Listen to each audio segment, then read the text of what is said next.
चुड़ैल समीना परी को बोतल में कैद करके समंदर में फेंक देती है।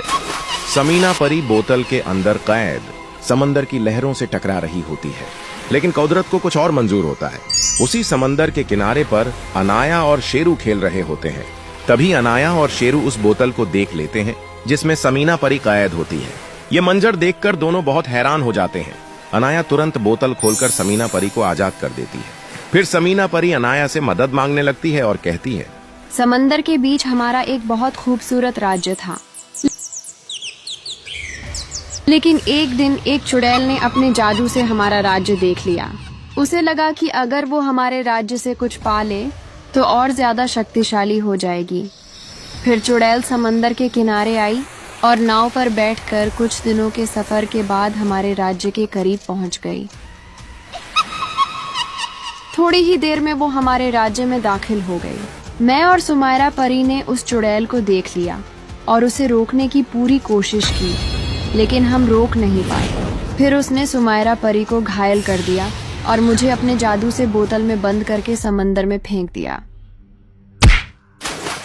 कृपया अनाया, हमारी मदद करो। अनाया और शेरू यह सुनकर बहुत हैरान हो जाते हैं और फिर समीना परी को अपने घर ले आते हैं। समीना परी अनाया को बताती है कि चुड़ैल को हराने का सिर्फ एक ही तरीका है, एक जादुई छड़ी जो इस नक्शे के मुताबिक समंदर के बीचों बीच छिपी हुई है। वहां एक राक्षस मॉन्स्टर भी है। दूसरी तरफ चुड़ैल के सामने जो भी परी आती है वो उसे खत्म कर देती है और महल की तरफ बढ़ रही होती है। अंदर जाते ही चुड़ैल रानी परी से कहती है, मुझे जादुई लॉकेट दो वरना मैं सब परियों को भस्म कर दूंगी। रानी परी लॉकेट नहीं देती तो चुड़ैल महल में सब परियों को अपने जादू से मार देती है। रानी परी लॉकेट को बचाने के लिए महल से तुरंत निकल जाती है और छत पर जाकर महल से छलांग लगा देती है।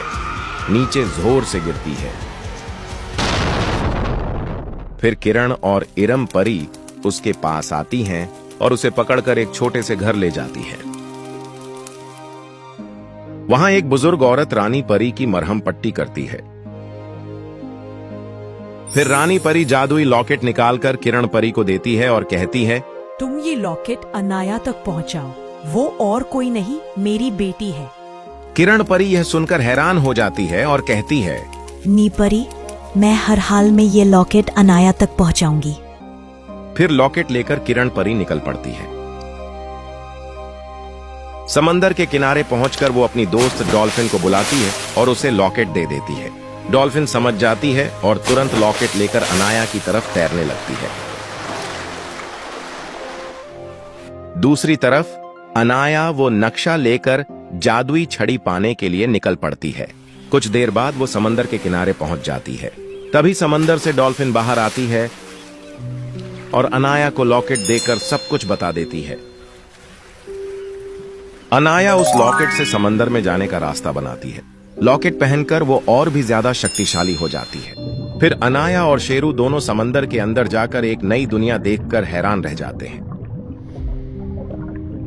वहां उन्हें एक एक परी मिलती है जो बताती है कि अगर तुम्हें जादुई छड़ी चाहिए तो तुम्हें एक राक्षस से लड़ना होगा।